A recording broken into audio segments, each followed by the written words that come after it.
વડોદરા શહેરના છેવાડે આવેલા કલાલી ચાણક્ય વુડામાં રહેતા 22 વર્ષીય પવન ઠાકોરને 4 અસામાજિક તત્વોએ ચપ્પુના ઘા ઝીકી મોતને ઘાટ ઉતાર્યો।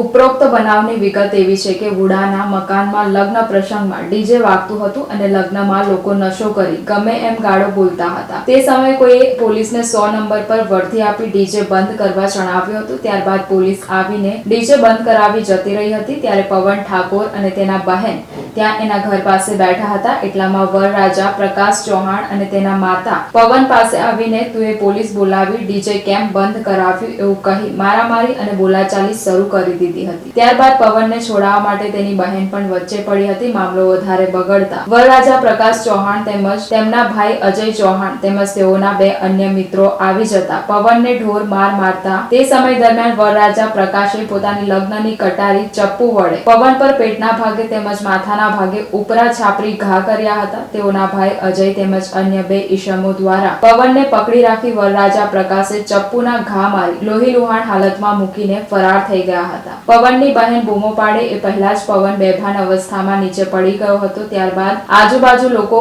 આવી 108ને જાણ કરતા સયાજી હોસ્પિટલ લઈ જતા રસ્તામાં જ તેનું મોત નીપજ્યું હતું। અટલાદરા પોલીસને સમગ્ર ઘટનાની જાણ થતા પીઆઈ સહિતનો કાફલો ઘટના સ્થળે દોડી આવી તપાસ હાથ ધરી હતી અને તમામ આરોપીઓને ઝડપી પાડવા માટે ચક્રો ગતિમાન કર્યા હતા।